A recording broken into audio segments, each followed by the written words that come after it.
성도 여러분, 사랑은 오래 참고 사랑은 온유하며, 우리는 본래 하나님의 형상으로 지음받았으나 우리가 범죄함으로 인해서 하나님의 형상을 잃어버렸습니다. 그래서 우리는 근본적으로 사랑할 수도 없고 오래 참을 수도 없고 온유할 수도 없는 사람입니다. 그런데 하나님은 우리를 사랑하셔서 그 하나님의 변함없는 사랑으로 우리를 사랑해 주셨고, 그 사랑의 가장 강력한 증거인 독생자 예수님을 이 땅에 보내셔서 우리를 위하여 죽기까지 사랑하셨습니다. 그 사랑으로 우리 가운데 사랑을 부어주셨습니다. 그래서 누구든지 그 예수 그리스도의 십자가와 그 부활의 그 놀라운 능력과 은혜를 내가 믿음으로 받으면, 그리고 그 주님께 간구하면 우리에게 사랑을 부어주십니다. 우리는 사랑할 줄 모르는데 하나님이 사랑을 부어주시면, 하나님이 사랑이시니까 하나님이 사랑을 부어주시면 우리도 오래 참고 온유한 사람으로 살아갈 수 있습니다. 오늘은 세 번째 사랑의 특징인 시기하지 아니하며라는 말씀을 같이 함께 살펴보겠습니다. 여러분, 이 시기라는 단어가 헬라어로 젤로스라는 단어입니다. 또 이 시기라는 단어가 히브리 언어는 칸나라는 단어입니다. 그런데 그 단어는 원어를 살펴보니까 원어가 똑같이 칸나로 쓰였는데, 똑같이 젤로스로 쓰였는데, 우리나라 한글 번역으로는 질투로 번역하기도 하고 시기로 번역하기도 했습니다. 똑같은 단어인데 어떤 때는 질투로 번역하고 어떤 때는 시기로 번역한 겁니다. 질투라는 단어와 시기라는 단어가 전혀 차이점이 있습니다, 사전적인 의미를 찾아보면. 그런데 원어에는 동일한 단어가 쓰였습니다. 그런데 우리가 보통 이 시기하지 아니하는 게 사랑이라고 그랬는데, 하나님은 시기하는 분이라고 성경에 기록하고 있습니다. 한 번은 성도님 가운데 한 분이 제게 그걸 질문하신 적이 있습니다. 목사님, 하나님은 질투하신다 하셨는데, 질투하면 안 되는데 왜 하나님은 질투하신다고 했을까요? 여러분, 성경에 보면 출애굽기 20장과 그리고 신명기 5장과 또 구약 성경 가운데 보면 하나님이 이렇게 말씀하셨습니다. 나 외에 다른 신을 내게 두지 말라, 우상을 섬기지 말라, 나 외에 다른 어떤 형상이든지 땅에 있는 것이나 하늘에 있는 것이나 땅 밑에 있는 것이 어떤 형상이든지 만들지 말고 섬기지 말라. 그러면서 덧붙인 말씀이 뭡니까?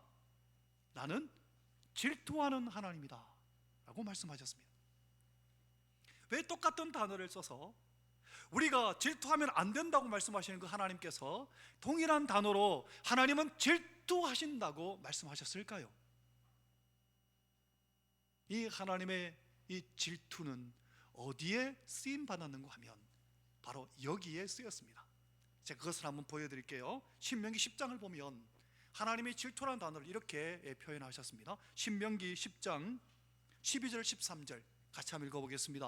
이스라엘아, 시작. 이스라엘아, 내 하나님 여호와께서 내게 요구하시는 것이 무엇이냐? 곧 내 하나님 여호와를 경외하여 그의 모든 도를 행하고 그를 사랑하며 마음을 다하고 뜻을 다하여 내 하나님 여호와를 섬기고. 자, 잠깐만요. 이 12절에 보면 하나님이 우리를 향해서 요구하시는 게 뭐냐? 하나님을 경외하고 그의 도를 행하고 하나님을 사랑하며 마음을 다하고 뜻을 다하여 하나님 여호와를 섬겨라 하셨습니다. 그렇게 하지 아니하면 내가 질투하는 하나님이다, 이렇게 출애굽기 20장에는 그렇게 말씀하셨습니다. 그런데 왜 하나님이 이렇게 하셨나? 이유가 바로 그 다음 구절에 13절에 나옵니다. 같이 읽어보겠습니다. 내가 오늘, 시작. 내가 오늘 내 행복을 위하여 내게 명하는 여호와의 명령과 규례를 지킬 것이 아니냐. 하나님의 말씀을 지키는 것이 뭡니까? 우리의 행복이라는 겁니다. 하나님은 우리의 행복을 위하여 질투하기까지 사랑하신다는 겁니다. 그래서 하나님의 이 질투는 사랑의 최고봉인 겁니다. 그래서 하나님의 질투는 오늘 우리가 사용하는 질투와 다른 겁니다. 우리의 행복을 위하여 질투하기까지 하나님은 사랑하신다고. 선하신 질투인 겁니다. 이 선한 질투를 하나 예를 들어 본다면 우리 가운데도 이런 선한 질투가 있습니다. 부부지간에 질투하지 않습니까? 다른 남자를 쳐다보거나 다른 여자를 쳐다보거나 하면 질투하는, 그런 질투는 아주 선한 질투라 할 수 있습니다. 근데 오늘 본문에 사랑은 시기하지 아니하며, 이 말은 선한 질투가 아니라 이 질투라는 단어가 반대로 배타적으로 쓰임 받았을 때, 이것을 오늘 이렇게 표현하고 있습니다.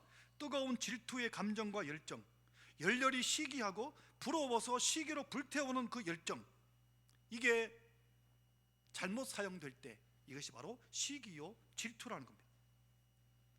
하나님의 사랑도 성령의 불로 내게 하나님의 사랑이 타오르면 그 안에 열도 있고 빛도 있고 그리고 힘도 있고 생명의 능력도 있습니다. 그런데 성령의 능력이 떠나버리면, 성령의 불길이 사라지고 내 마음에 시기와 질투가 가득하게 되면 이게 연기로 바뀝니다.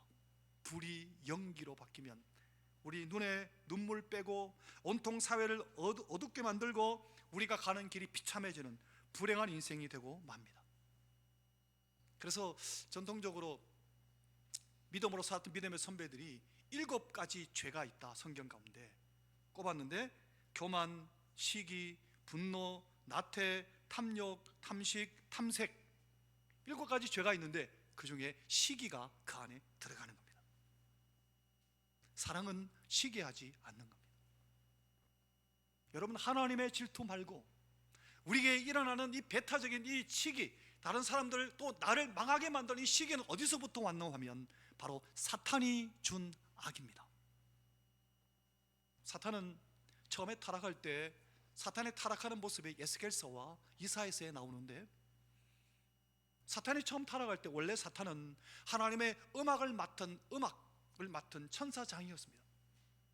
그런데 그가 하나님께까지 높아지기를 원해서 하나님을 시기해서 자기도 하나님처럼 높아지려고 하다가 그의 교만과 시기 때문에 그는 타락하여서 루시퍼가 되었습니다.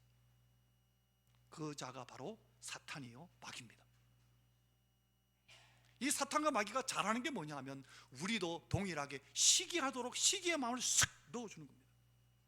이 시기는 바로 사탄이 우리에게 준 악입니다. 우리가 범죄하는 것의 가장 근원으로 들어가 보면 결국 이 시기로부터 죄가 생겨나게 됩니다. 최초의 인류였던 아담과 하와가 이렇게 유혹받았습니다. 성경을 보시면 창세기 3장 5절에 보면 하와에게 마귀가 유혹할 때 이렇게 얘기합니다. 같이 읽어보겠습니다. 너희가 시작. 너희가 그것을 먹는 날에는 너희 눈이 밝아져 하나님과 같이 되어 선악을 알 줄 하나님이 아십니다. 누구와 같이 된다고 말하고 있습니까? 사탄이 하나님과 같이 된대이. 누구 봐라, 그거 따먹으면 하나님과 같이 될 거야. 시기하는 마음이 아담과 하와 속에도 쑥 들어온 겁니다. 그래서 그 열매를 따먹은 겁니다. 하나님같이 되려고. 성도 여러분, 사실 시기는 내 마음에서 출발하는데 타인을 해치려고 하는 앙심을 품는 데까지 시기가 이른다고 합니다. 부러워하는 마음과 시기는 조금 다릅니다. 부러워하는 마음은 정상입니다. 성공하고 그리고 잘되고 하는 것을 부러워하는 마음이 내게 있는 것, 그건 좋은 겁니다. 부러워해야 나도 노력하고 나도 잘되려는 희망으로 성공하고 발전할 수 있습니다. 그런데 이런 부러워하는 마음이 너무 지나치게 되면 시기로 넘어가게 됩니다. 시기는 뭐냐? 나보다 나은 사람을 격하시키고 깎아내리고 헐뜯고 불평하고 비난하는 것으로 나타나게 됩니다. 그래서 갈라디아서 5장의 21절에 보면 시기와 질투는 하나님 나라를 유업으로 받지 못한다고 말씀했습니다. 내 안에 시기와 질투로 가득 차 있으면 하나님 나라의 천국에 들어갈 수 없다는 겁니다. 여러분, 이 시기가 굉장히 무서운 것입니다. 시기가 내 속에 들어오게 되면 내 영혼도 내 육체도 병들기 시작합니다. 내가 병든 줄도 모르고 나도 모르게 죽어가게 됩니다. 여러분, 역사 가운데 시기의 대표적인 사람들이 있었습니다. 이 사람들은 시기가 너무 지나쳐서 하나님의 아들을 십자가에 못 박아 죽였습니다. 예수님 당시에 바리새인과 서기관들, 종교계 지도자들이 바로 예수님을 십자가에 못 박아 죽였습니다. 그들의 시기가 가득 차서. 그러나 예수님은 그 십자가로 말미암아 예수님은 승리하셨습니다. 부활하심으로 승리하셨습니다. 그들은 시기에 가득 차서 예수님 십자가 못 박았지만 예수님의 십자가는 바로 우리의 죄를 용서하는 십자가가 되었습니다. 성도 여러분, 시기하는 마음이 있는 사람은 사탄의 영이 나를 조장하고 있다는 것을 빨리 알고 속히 그것을 버려야 합니다. 그것을 회개하셔야 합니다. 시기하는 마음 내 속에 쓱 들어오면 빨리 정신을 차리고 그것을 회개하셔야 됩니다. 하나님, 내 마음에 시기하는 마음이 들어왔습니다. 용서해 주세요. 이 시기하는 마음을 제거하여 주십시오 라고 기도하셔야 됩니다. 왜냐하면 야고보서에 보면 이렇게 말씀하고 있습니다. 야고보서 4장 2절 3절에 보면 너희는 욕심을 내어도 얻지 못하며 살인하며 시기하여도 능히 취하지 못한다고. 시기한다고 취하는 것이 아니라는 겁니다. 또 3절을 보면 구하여도 받지 못한다고. 여러분, 시기함으로 인해서 정력으로 구하게 되면 하나님께 구해도 받지 못하는 겁니다. 아무런 내게 유익이 없는 겁니다. 또한 시기는 여러분 우리의 삶에 있어서 불행의 씨앗입니다. 시기는 평안과 만족이 없습니다. 생활 속의 고통과 가혹한 실패와 육체적인 질병까지 얻게 만듭니다. 여러분, 나 자신을 한번 점검해 보십시오. 시기하는 마음이 내 안에 가득 차 있으면 남의 행복을 자기의 불행처럼 생각합니다. 이상하죠? 또 남의 성공과 남이 성공하게 되면 자기가 실패한 것처럼 착각합니다. 남이 축복을 받으면 자기가 저주받은 것처럼 고통합니다. 내 마음에 시기가 들어오게 되면, 그러면 기도가 단절되고 기도가 안 되고 기도가 하나님께 상달되지 않고 내 영혼도 병들기 시작합니다. 이 시기하는 마음이 들어오면 가시덩굴과 같은 사람으로 바뀌어집니다. 늘 하는 말마다 가시가 돋쳐서 사람들을 끌고 옷을 찢고 사람들을 상처를 입히게 됩니다.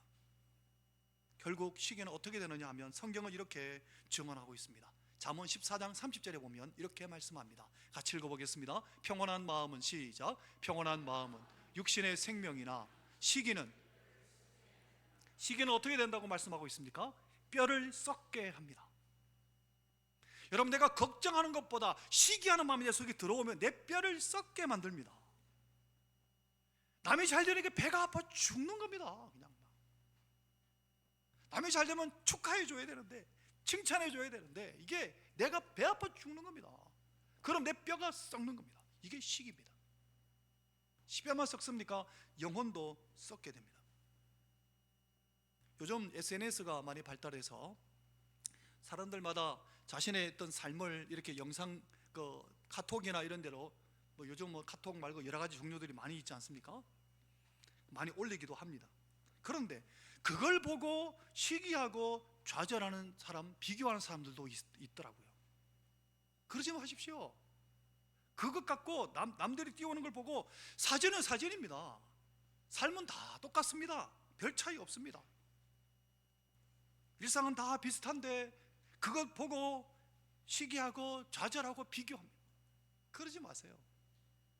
남들이 명품 사가지고 명품 사진을 또 올려놓으면 그거 갖고 막 입을 대고 막 난리를 합니다. 명품은 물건은 물건일 뿐입니다. 뭐 그것 때문에 시험 듭니까? 시기하고 질투하고 막 어쩔 줄은 몰라. 심지어 목사님들 가운데도 보면 다른 목사님 푸사에 떠 있는 사진 보고 막 시기가 이러고 막 얘기하더라고요. 저는 신기하다. 그런 살던 말도 뭐 그래 상관인가 싶어요. 그게 시기하는 마음인 거예요. 여러분, 그거 우리를 망치는 겁니다. 여러분, 그리스도의 올림픽이 유명한데 그리스도에 다음과 같은 일화가 있습니다. 한 도시에 운동 경기를 잘 하여서 모든 사람에게 존경받는 사람이 한 사람이 있었습니다. 너무 존경을 받으니까 이 사람이 살아있는데도 동상을 만든 겁니다. 그러니까 이 사람하고 가장 강력한 경쟁 상대가 배가 아파가 잠을 못 자겠는 겁니다. 내 동상은 안 세워주고 하면서 밤에 잠이 안 오는, 그러니까 꽃갱이 들고 나갔답니다. 꽃갱이 들고 나가가 밤마다 꽃갱이로 땅을 파는 겁니다. 동상 없애려고. 땅을 파다가 며칠 만에 결국 동상을 없애긴 했는데 그 동상이 자기 깔려 죽었답니다. 그럼 뭐합니까? 여러분, 시기와 질투는 자신을 망칩니다. 호레이스라는 사람은, 질투하는 사람은 타인이 번영함으로 자기는 말라 들어간다고 합니다. 사무엘 존스는 질투는 결코 조용히 누워있지 못하고 언제나 초조해하는 감정을 갖고 있다. 여러분, 시기를 버리십시오. 시기는 뼈를 마르게 하고 인생을 비참하게 만듭니다. 결국 시기는 자신을 멸망에 이르게 하고 맙니다. 에스더서에서 모르드게를 시기했던 하만, 자기가 맞는 장대에 자기가 달려 죽습니다. 사랑하는 성도 여러분, 오늘 시기가 사랑은 시기하지 아니함이라고 했는데 이 시기는 결국 교회를 소란하게 만들 때도 있습니다. 시기 때문에 교회를 소란하게 만들 때도 있습니다.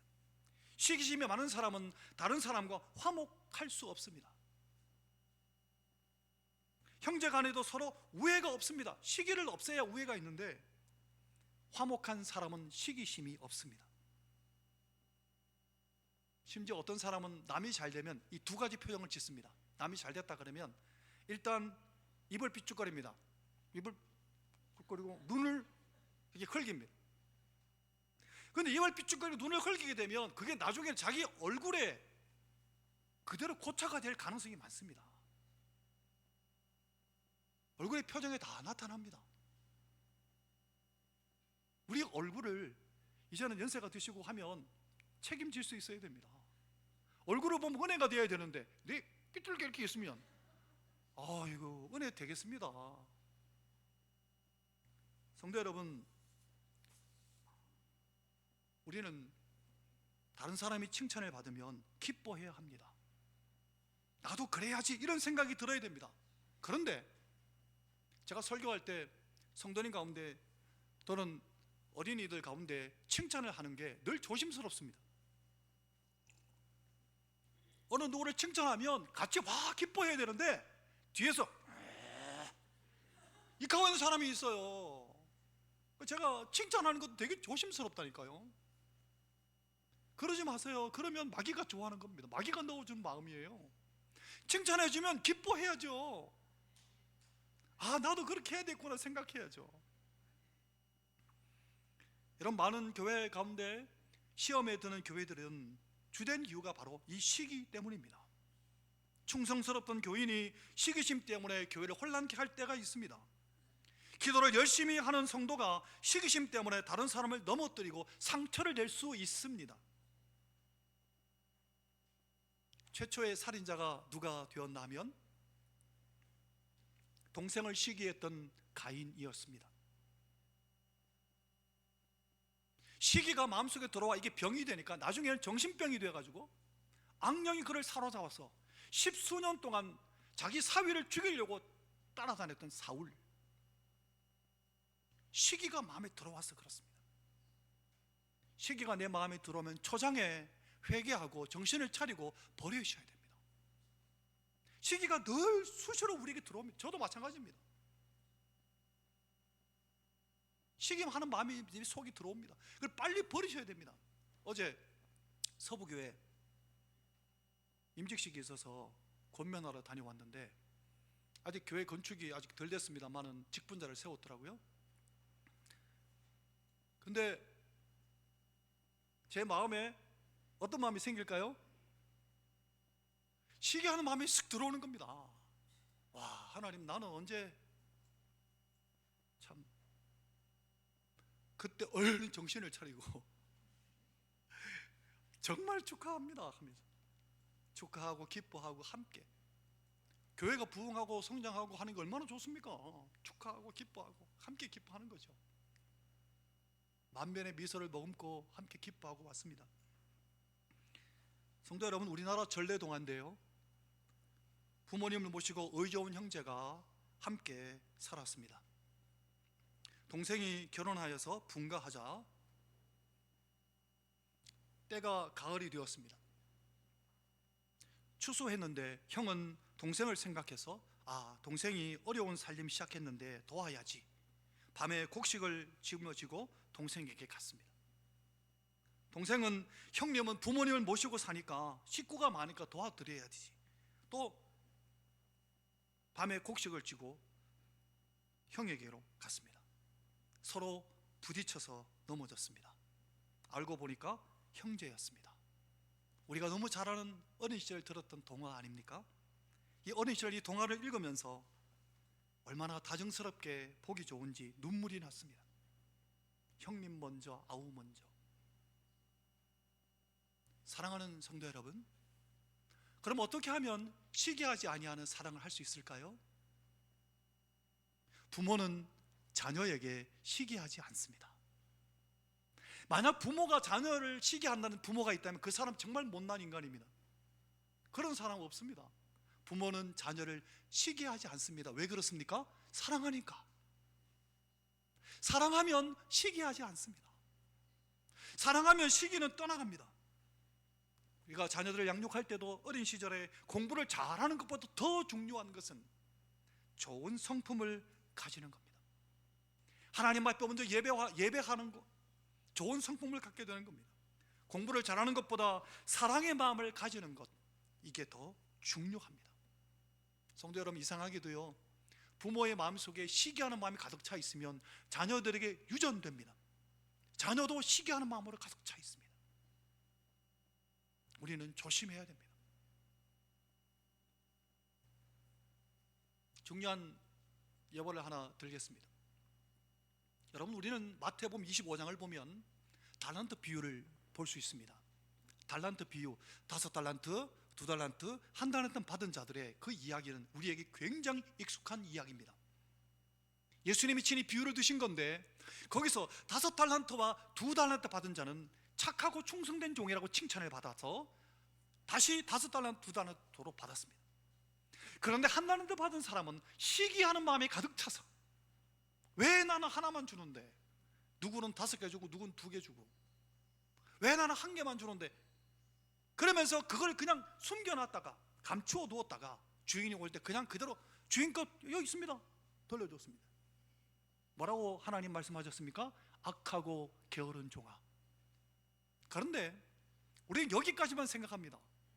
저는 마태복음 25장의 달란트 비유를 보다가 이 비유를 보고 깜짝 놀랐습니다.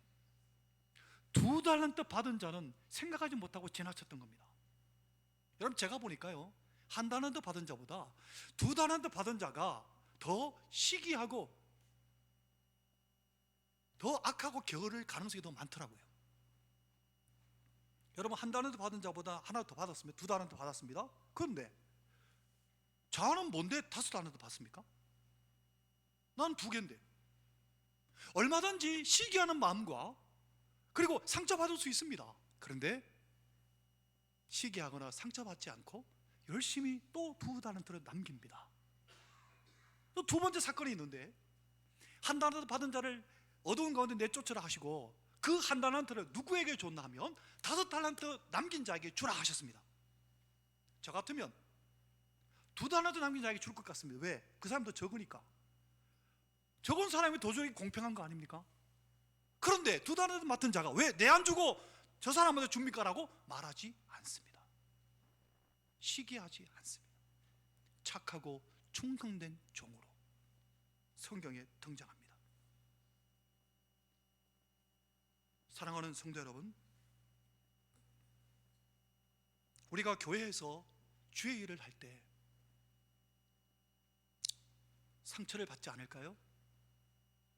여러분, 교회에서 주의 일을 하다가 보면 상처받을 일이 세상에서 일하는 것보다 더 많습니다. 왜냐하면 주의 일은 내가 생각했던 상식하고 다를 때가 많습니다. 여러 사람이 하는 일이니까 상처받을 일이 더 많습니다. 교회 일은. 그럴 때 성도 여러분, 그 상처를 뛰어넘으셔야 됩니다. 시기하는 마음을 뛰어넘으셔야 돼요. 그게 훈련입니다. 그러면서 신앙이 자라는 겁니다. 그럴 때 착하고 충성된 종이 되는 겁니다. 교회 일을 하면서 상처받을 수 있습니다. 그 상처를 뛰어넘으십시오. 나는 상처받아가 더 이상 교회 일을 안 할래 이러지 마시고 그걸 뛰어넘으셔야 돼요. 뭐로 뛰어넘을까요? 사랑으로. 그게 사랑은 시기하지 아니하며 입니다. 최고의 사랑은 바로 시기하지 않는 사랑입니다. 이거 참 어렵습니다. 예수님이 이렇게 말씀하신 적이 있습니다. 요한복음 15장에 보면 예수님이 이렇게 말씀하셨는데 함께 읽겠습니다. 요한복음 15장 12절 13절입니다. 함께 읽겠습니다. 내 계명은 시작. 내 계명은 곧 내가 너희를 사랑한 것 같이 너희도 서로 사랑하라 하는 이것이니라. 사람이 친구를 위하여 자기 목숨을 버리면 이보다 더 큰 사랑이 없나니. 친구를 위하여 목숨을 버리는 것보다 더 큰 사랑이 없다고. 시기하지 않으니까 친구를 위해 목숨까지 내주는 겁니다. 그러면 뭘 받겠습니까? 받을 것 아무것도 없습니다. 그러니까 힘든 겁니다. 성도 여러분, 구제할 때는 내 마음에 기쁨이 찾아옵니다. 또 불쌍한 사람을 내가 동정하는 마음을 품으면 내 마음에 어떤 위로가 찾아옵니다. 그래서 구제하고 불쌍하게 하는 마음은 굉장히 쉽습니다. 할 수 있습니다. 그리고 또 원수 용서하는 거 이거 어렵지 않습니까? 근데 원수를 용서하게 되면 예수님처럼 내가 신앙의 높은 경지를 내가 경험하게 됩니다. 그런데 아무런 대가 없이 형제를 위하여, 친구를 위하여 목숨을 내줄 수 있겠습니까? 그건 아무런 대가가 없습니다. 친구를 위해 내가 뭘 목숨 아니라도 내 것을 희생하는 것, 이거 보상이 전혀 없습니다. 그러니까 최고의 사랑인 겁니다. 성도 여러분, 구제하는 것, 원수를 사랑하는 것 어렵지 않습니다. 시기 없는 사랑을 가지는 게 어렵습니다. 이게 말처럼 쉽지 않습니다. 우리는 다 시기하기 좋은 사람들입니다. 시기로 가득 차 있는 사람들입니다. 이거 끊어내기 참 어렵습니다. 다 그렇습니다. 아무것도 기대하지 않고 희생하는 그 사랑, 예수님이 이 사랑을 최고의 사랑이라고 말씀하셨습니다. 이 사랑은 내가 시기하는 마음을 다 버릴 때 가능합니다. 한 사람 예를 들고 말씀을 마무리해 보겠습니다. 성자로 존경받는 한 수도사가 있었습니다. 이 수도사가 사막에서 금식하며 고행을 하고 있었습니다. 마귀가 그를 시험하려고 가전 방법을 다 동원했지만 그 시험에 넘어가지 않았습니다. 금식할 때 음식으로 시험했으나 넘어가지 않았습니다. 인간적인 욕망으로 시험했으나 넘어가지 않았습니다. 색을 가지고, 여색을 가지고 시험했으나 넘어지지 않았습니다. 의심으로, 공포심으로 공격했는데도 넘어가지, 전혀 흔들리지 않았습니다. 그때 마귀와 귀신들이 모여서 회의를 열었습니다.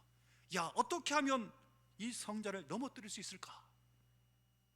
그 중에 한 귀신이 내가 넘어뜨릴 수 있다고, 좋은 방법이 있다고 이야기하고, 그 귀신이 수도사 옆으로 갔습니다. 귓속말로 이렇게 이야기했습니다. 수도사님, 당신의 친구 콜린스가 알렉산드리아의 대주교가 됐답니다. 그러니까 이 수도사 얼굴빛이 확 굳어졌답니다. 지금까지 잘 이겨냈던 수도사, 시기의 시험에 넘어지고 말았던 겁니다. 여러분, 우리도 그보다 낫습니까? 우리도 그럴 수 있습니다. 여러분, 세례 요한은 그런 이걸 넘어섰습니다. 요한복음 3장의 30절에 보면 세례 요한이 이렇게 말합니다. 그는 흥하여야 하겠고 나는 쇠하여야 하리라. 예수님은 흥해야 하겠고 나는 쇠해야 하리라, 이런 마음을 품었습니다. 이게 시기를 없앤 겸손한 마음입니다. 사랑의 마음입니다. 형제간에도 형님이 흥해야 돼요. 형님이 잘 돼야 돼요. 동생은 그렇게 얘기하고, 형은 동생이 잘 돼야 돼요. 동생이. 교회 안에 함께 신앙생활하는 성도들도 아무개 성도님 잘 돼야 돼요. 잘 돼야 돼요. 서로가 서로를 향해서 서로가 흥하라고 기도해주고 위해주고 격려해주고 축복해주고, 이게 사랑의 마음입니다. 성도 여러분, 말씀을 마치겠습니다.